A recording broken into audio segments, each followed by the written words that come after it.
स्वागत है आप सभी लोगों का मेरे चैनल S2T में। आज के शो कैमरा ट्यूसडे में हम बात करेंगे सोनी A6400 के बारे में। तो आइए जानते हैं।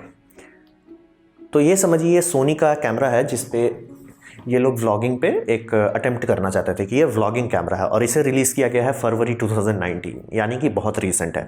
तो इसमें क्या खासियत है? तो सोनी का सबसे बड़ा कहना है कि भैया इसमें हम फ्लिप अप स्क्रीन दे रहे हैं, यानी कि आप अपने आप को देख सकते हैं। जैसे मैं अभी DSLR का इस्तेमाल कर रहा हूँ, कैनन 800D, जिसमें फ्लिप आउट स्क्रीन है, या आपके पास नाइकॉन 5000D सीरीज़ का जो भी है जिसमें फ्लिप आउट स्क्रीन है, उस तरह का इसमें है, लेकिन ये फ्लिप अप है। इसके बारे में और डिस्कशन करेंगे आगे। लेकिन इसका ये बात समझिए, इसका ऑटो फोकस भयानक है, मतलब बैंड बजा देता है। मतलब इसके ऑटो फोकस के सामने कैनन का ऑटो फोकस नहीं खड़ा हो पाता। ये इतना एडवांस ऑटो फोकस है। ये फाइनली एक APS-C में इतना बढ़िया ऑटो फोकस किसी और में नहीं आता। जो इसके पास भी आता है, जैसे कि Fuji X-T3 आता है, तो वो इससे बहुत महंगा है। तो आप समझ सकते हैं कि ये बहुत भयानक ऑटो फोकस देता है। और इसमें आई ऑटो फोकस का बड़ा भाई है, ऑल आई ऑटो फोकस। इसका मतलब कि अगर आपके पास डॉगी है या कैट है, वो सब का भी ये आंख पे फोकस कर लेता है। बर्ड है तो उसके आंख पे फोकस कर लेगा। आप जू गए हैं, जू में लायन का फोटो खींच रहे हैं, ये उसके आंख पे फोकस कर लेगा। और अगर आप जैसे मान लीजिए जैसे मैं हूँ और ऐसे घूम गया तो कैमरा आंख को नहीं फोकस कर रहा है, ये कैमरा आंख से हट के मेरा चेहरा फोकस करेगा। फिर मेरा चेहरा भी हट गया, चेहरा भी नहीं पकड़ पा रहा है, वो मेरा बॉडी फोकस करने लगेगा वो, लेकिन कभी फोकस छोड़ेगा नहीं। तो समझ लीजिए फोकस के मामले में तो बात ही नहीं करना, ये ऑटो फोकस एकदम गर्दा है। फिर हम आते हैं, ये एक बहुत बड़ी उपलब्धि है कि रिकॉर्डिंग लिमिट हट गया है इसमें। काफ़ी लोग कह रहे हैं वो इसलिए कि यूरोपियन यूनियन ने कुछ टैरिफ हटा दिया है। अगर वैसा है तो बहुत अच्छी बात है, यानी कि हर कैमरे में ये हट जाएगा। लेकिन अगर नहीं है तो सोनी ने इसका टैक्स भर दिया, जो कि पैनासोनिक सिर्फ एक कैमरा में करता था। तो मतलब ये है कि इसमें आप आधे घंटे का लिमिट नहीं है, आप आराम से आधे घंटे से ज़्यादा का रिकॉर्डिंग कर सकते हैं, कोई टेंशन नहीं। जब तक आपके पास बैटरी है, जब तक आपके पास मेमोरी कार्ड है, आप आराम से रिकॉर्डिंग कर सकते हैं। उसके बाद अब ये तो पता है कि 4K ये 30 फ्रेम पर सेकंड पे देता है, जो कि भारी फाइल होती है, भरपुष्ट फाइल होती है। तो इन्होंने एक चीज़ सोचा कि इसमें प्रॉक्सी फाइल भी इन कैमरा बन जाता है, यानी कि एक 9 Mbps का फाइल, मतलब एक छोटा 720p वीडियो फाइल आपका बनता रहता है। फ़ायदा कि जैसे आप टाइमलाइन में एडिटिंग कर रहे हैं, आप वो प्रॉक्सी फाइल से एडिटिंग कीजिए। जब आपका पूरा एडिटिंग हो जाए, वो प्रॉक्सी से आप मेन को रिप्लेस कर दीजिए और आराम से आप उसको कंप्यूटर लगा दीजिए, भैया रेंडर करो। तो रेंडर के टाइम तो कंप्यूटर ऐसे ही जाम हो जाता है, तो उसमें आपको टेंशन नहीं लेना है। लेकिन जिस टाइम आप टाइमलाइन कर रहे थे, स्क्रबिंग कर रहे थे, उस टाइम अगर आपका कंप्यूटर हैंग होने लगे तो आपको फ्रस्ट्रेशन होगा। तो वो प्रॉक्सी फाइल से करके किया जाता है। और ये मूवी इंडस्ट्री में भी इस्तेमाल किया जाता है। ये पाइपलाइन आपको सीख लेना अच्छी बात रहेगी अगर आप वीडियो इंडस्ट्री में ज़्यादा जाना चाहते हैं। तो प्रॉक्सी फाइल हर चीज़ के लिए इस्तेमाल किया जाता है। फिर ये USB पावर है, थैंक यू, ये मुझे चाहिए। मैं ये कैनन 800D लिया हूँ, दिन ब दिन मेरा इससे तरफ दुख बढ़ता जा रहा है। क्यों? क्योंकि मुझे इसको झेलना पड़ता है।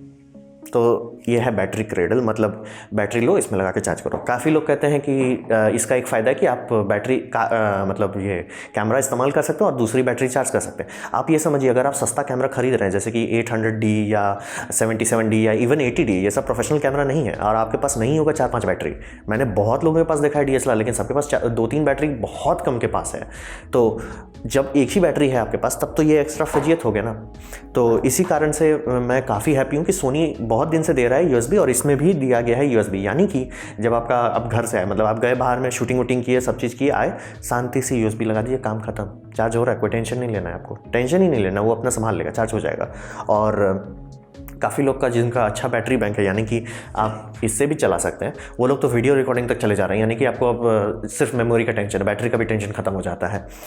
तो इसी कारण से ये बहुत अच्छी बात है। मतलब आप इसको बोल सकता हूँ, मैं ये आप लोगों को बोल सकता हूँ, ये खरीद सकोगे तो 99% चांस में आप खुश रहोगे। क्यों भाई? इसको इस्तेमाल करना बहुत आसान है। आप लिए कैमरा, लिए फ़ोटो खींचे, कार्ड निकाल के आप लगा दिए, इसको USB में लगा दिए, आपको एक एक्स्ट्रा फजीयत लेने का ज़रूरत नहीं है। तो ये बहुत अच्छी बात है। फिर आते हैं clean HDMI output. HDMI output मतलब कैनन को पसंद ही नहीं है, कैनन देता ही नहीं है, हम नहीं देंगे क्लीन HDMI आउटपुट, क्या कर लोगे? तो मतलब लोग मैजिक लैंटर्न का फर्मवेयर लगा के हैक करके निकालते हैं क्लीन HDMI। तब समझ लीजिए ये शांति से दे रहा है सोनी, भाई ले लो, और वो भी अच्छा क्लीन दे रहा है, यानी कि 422 दे रहा है। यानी कि अगर आप एक्सटर्नल रिकॉर्डर इस्तेमाल करते हैं, जो कि मेरा पिछले वीडियो में है, आप बहुत अच्छे से इस्तेमाल कर सकते हैं। तो ये बहुत अच्छी बात है। प्लस इसमें फुल HD में 120 फ्रेम पर सेकंड पे दिया जा रहा है। तो आपको ये नंबर तो सिर्फ सुनने में उतना समझ में नहीं आएगा, तो आप बस ऐसा समझिए कि 4x स्लो मोशन है। 4x आपका धीमा हो जा रहा है। हाई स्पीड कैमरा नहीं है लेकिन ये स्लो है।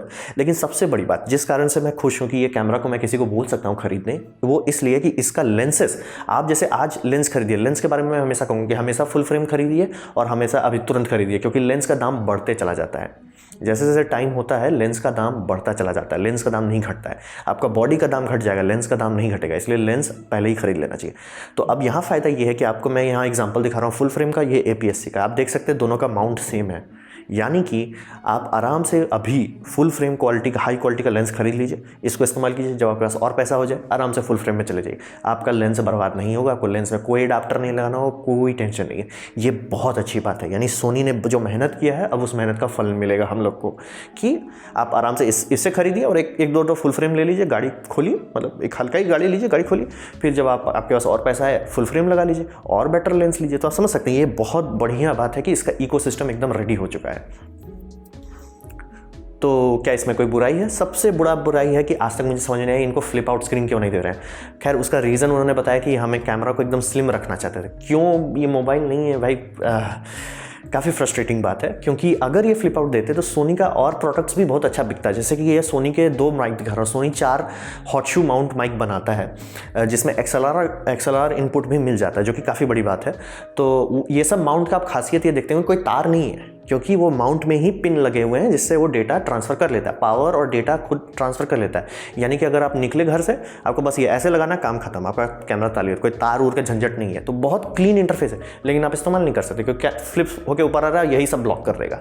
तो समझिए, मतलब सोनी के पास ये सब है, ये बिकेगा नहीं। क्यों भाई? आपका फ्लिप आउट अप स्क्रीन है, मतलब समझ में आपने दे दिया तो ढंग का ही दे देते। मतलब ये 99% पे आके ये लोग फेल हो जा रहे हैं कि मतलब भाई फ्लिप आउट दो, आपके पास ही इक्विपमेंट है, ये सब मैं नहीं बना रहा या रोड का नहीं है, ये सब सोनी का है। सोनी का इतना बढ़िया बढ़िया इक्विपमेंट है, आप इस्तेमाल नहीं कर सकते। क्यों? क्योंकि अगर आप लगाए तो फिर आपका स्क्रीन नहीं दिखेगा। तो इसीलिए ये बहुत बड़ी फ्रस्ट्रेशन वाली बात है कि ये लोग 99% पे आके फेल हो जा रहे हैं। फिर क्योंकि इसमें जो सेंसर है वो थोड़ा पुराना सेंसर है, तो इसका ये साइड इफेक्ट है, इसका रोलिंग शटर जो है वो अच्छा नहीं है। यानी कि अगर आप कैमरा को ऐसे ऐसे कीजिएगा तो लाइन जो है, सीधा लाइन, वो ऐसे टेढ़ा हो जाता है। तो ये रोलिंग शटर बहुत अच्छा नहीं है। मतलब एक बुरा नहीं है, ये मत समझिए कि मतलब बहुत बुरा है, मतलब किसी और के कंपेयर में उतना ही है, लेकिन अच्छा नहीं है। मतलब सोनी का हाई एंड वाले में इससे बेटर आता है। मतलब यानी कि अगर सेंसर अपडेटेड रहता तो शायद ये बेटर होता, लेकिन ये आपको थोड़ा सा लगेगा कि मतलब अगर आप स्थिर चीज़ कर रहे हैं बहुत बढ़िया, कोई दिक्कत नहीं है, लेकिन थोड़ा सा अजीब लगेगा आपको। लेकिन फिर सब लोग बोलता है कि इसमें इंटरवलोमीटर है, उसमें भी मैं बहुत दुखी हो गया, क्योंकि सॉफ्टवेयर को फिर इन्होंने लिमिट कर दिया। मतलब 99% आके ये लोग फेल होने का इनको क्या आदत है, मेरे समझ में आ रहा है। जैसे कि मैं आपको ये इंटरवलोमीटर यूज़ करता हूँ मैं अपने कैनन के साथ, तो इसका काम होता है 3 चीज़ करना। पहला कि शटर खोलना कितने देर के लिए, जैसे कि अगर आप कैमरा में कोशिश करेंगे शटर खोलने का तो 30 सेकंड तक ही खोलता है। लॉन्ग एक्सपोजर में लोग 2 मिनट से 5 मिनट तक खोलते हैं, या कभी कभी तो 10 मिनट तक खोला जा सकता है। तो जैसे मान लीजिए कहा जाता है कि 2-5 मिनट से ज़्यादा मत जाओ, ठीक है, ये आपको करना ही नहीं देगा, क्योंकि आपको वो बल्ब मोड में जाइएगा तो बल्ब मोड का इनपुट नहीं आएगा। तो वो शायद सॉफ्टवेयर से फिक्स किया जा सकता है, लेकिन अभी तक तो नहीं है। यानी कि अब 30 सेकंड का लिमिट हो गया।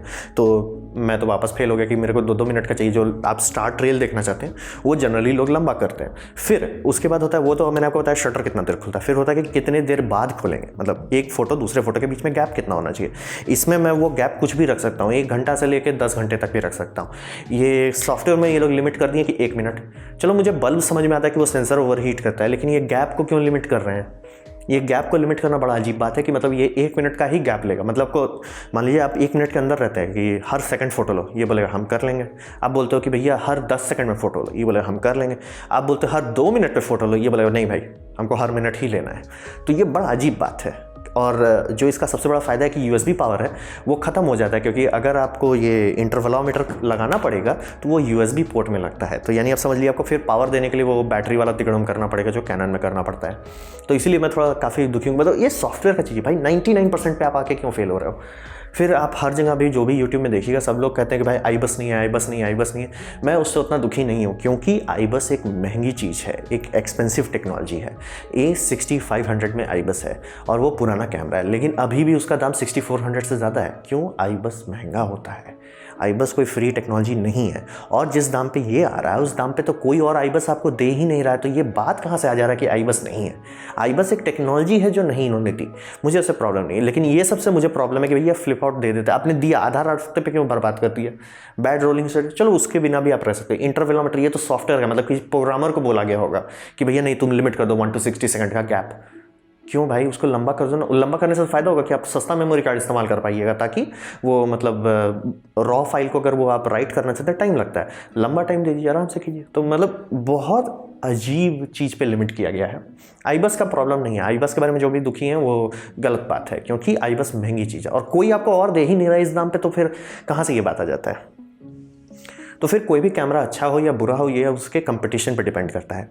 तो इसके कंपटीशन के बारे में मैं आपको बताना चाहूँगा, कोई कंपटीशन नहीं है। मतलब इस दाम पे यानी कि 70,000 के आसपास में कोई कंपटीशन है ही नहीं, बात ही नहीं करना है। तो सबसे पहले सब लोग बोलते हैं कि भैया कैनन M50, कैनन M50 के बारे में इसलिए बात की जा रहा है, कैनन का ये इकलौता APS-C है जो फुल 4K देता है, ठीक है। अब यहाँ प्रॉब्लम कि मैं कैनन रिकमेंड ही नहीं कर सकता किसी को, जबकि मैं खुद कैनन यूज़ कर रहा हूँ, लेकिन नहीं बोल सकता। क्यों कि जैसे मान लीजिए मैंने खरीद लेता हूँ, मैं आज खरीद लेता हूँ कैनन M50 खरीद लेता हूँ, मैं नहीं इस्तेमाल कर सकता। क्योंकि मेरे लेंस को इस्तेमाल करने के लिए मुझे अडाप्टर खरीदना पड़ेगा। ये अडाप्टर भी आता है 10,000 का, तो आप समझ रहे हैं ये 40,000 का चीज़ है और मेरा सोनी पड़ रहा है 70,000 का, तो ये 10,000 ये खा जा रहा है। अब फिर ये एक और बात हो गई कि मैंने ला लीजिए ढंग का DSLR लेंस, क्योंकि वही सबसे बड़ा इसका रेंज है। M सीरीज़ के जो लेंस आते हैं उसमें बहुत सारे ऑप्शन नहीं है आपके पास, तो आप अगर ढंग का लेंस लेना चाहते हो आपको DSLR लेंस लेना पड़ेगा जो EOS सीरीज़ का है। तो वो लेंस ले भी लिया मैंने, मान लीजिए खूब सारे ले लिए, कलेक्ट कर लिए, कोई टेंशन नहीं, बढ़िया है एकदम। उसके बाद मैं कैनन के ही मिररलेस में आगे जाना चाहूँगा कि भैया कैनन का मैं फुल फ्रेम अब लेता हूँ, नहीं कर सकता, मुझे फिर से अडाप्टर खरीदना पड़ेगा। तो आप समझिए जो मेरा पैसा बचा वो तो अडाप्टर ही खा गया। इसीलिए मैं कैनन को नहीं बोल सकता। क्योंकि 3 लेंस माउंट है, मतलब M लेंस माउंट है, EF माउंट है और R माउंट है, तो समझिए मतलब तिगड़म बहुत ज़्यादा है। और सोनी में मैं सिंपल है, भैया एक लेंस ले लो, काम खत्म, आपका टेंशन ही नहीं है। तो इसीलिए मैं कैनन M50 तो बोल ही नहीं सकता। फिर दूसरा बात आता है कि इस दाम के आसपास में आता है कैनन 80D। कैनन 80D में तो 4K है ही नहीं, तो डिस्कशन तो स्टार्ट ही नहीं होता। और इसमें भी कैनन M50 में 4K है, लेकिन ये क्रॉप है, तो क्रॉप सेंसर में आप और क्रॉप कर दे रहे हो, तो आपको क्या मिलेगा वो आप समझ लीजिए। और लेंस भी आपको ऑप्शन नहीं, क्योंकि आपको अडाप्टर खरीदना पड़ेगा, तो सवाल ही नहीं बनता। कैनन के पास तो ऑप्शन ही नहीं है। और इसमें 80D तो चलिए मान लीजिए काफ़ी, आप कहोगे कि लेंस तो अच्छा नॉर्मल इस्तेमाल कर लेता है, 4K नहीं है और USB भी नहीं है, तो आपको फिर से बहुत झंझट करेगा। और 30 मिनट का लिमिट भी है, सवाल ही नहीं, मतलब कुछ सोचना ही नहीं, कोई नहीं है। फिर आएगा Fuji X-T3, जिस पे आप मेरा वीडियो यहाँ देख सकते हैं। Fuji X-T3 एक अच्छा कैमरा है, लेकिन इसमें आईबस भी नहीं है और ना ही फ्लिप अप स्क्रीन है, मतलब ये फ्लिप अप भी नहीं होता है, ये फ्लिप लेफ्ट होता है, मतलब बाहर नहीं निकलता, वो थोड़ा सा लेफ्ट हो जाता है 10 डिग्री। तो समझ लीजिए कि जब ये इतना महंगा होने के बाद नहीं दे रहा है, और प्लस ये फुल फ्रेम बनाते नहीं, तो अगर आपको फुल फ्रेम का इच्छा है कि नहीं अभी स्टार्ट कर लेते हैं बाद में फुल फ्रेम खरीद लेंगे, तो ये तो आपको करना ही नहीं, ये तो बनाते ही नहीं है फुल फ्रेम, ये सीधे ये मीडियम फॉर्मेट में चले जाते हैं। तो आप समझ सकते हैं कंपटीशन के मामले में कुछ और है ही नहीं। तो इसलिए मैं शिकायत नहीं कर रहा हूँ आईबस के बारे में। हाँ, वो फ्लिप आउट स्क्रीन दे देते, इंटरवेलोमीटर को थोड़ा ढंग का सॉफ्टवेयर बना देते, जो कि सॉफ्टवेयर बात है, मतलब सिर्फ किसी ने कोड बैठ के लिखा गया होगा कि मैक्सिमम लिमिट को 10 मिनट या 20 मिनट भी कर देते तो काफ़ी अच्छा हो जाता। लेकिन मतलब ज़बरदस्ती का लिमिट किए हैं। लेकिन चूँकि वो पूरा कैमरा आप इससे चला सकते हैं, MI का पावर बैंक 20,000 mAh का, तो उसके बाद तो मैं आपको कुछ बोल ही नहीं सकता। इसीलिए मैं बोल रहा हूँ कोई कंपटीशन है ही नहीं। आप लीजिए सोनी का फुल, लेकिन मैं कहूँगा कि फुल फ्रेम लेंस लीजिए, महंगा पड़ेगा लेकिन आप खुश रहिएगा, क्योंकि आप आगे बॉडी बदल सकते हैं, बॉडी सस्ता होता जाएगा, लेंस सस्ता नहीं होता है। तो ये था मेरा प्रेजेंटेशन A6400 के बारे में। उम्मीद करता हूँ आपको अच्छा लगा, कुछ सीखने को मिला हो। अगर ऐसा है तो लाइक कर दीजिए, नहीं लगा कोई बात नहीं, आप डिसलाइक कर दीजिए, 2 बार बटन दबा दीजिए। मैं कहूँगा कि आप कमेंट लिखिए, मैं हर कमेंट पे जवाब देता हूँ। और मैं आपसे कहूँगा कि आप सब्सक्राइब कीजिए। आपने यहाँ तक देखा है तो आप शायद बेल भी बजा लें। और thank you for watching my video.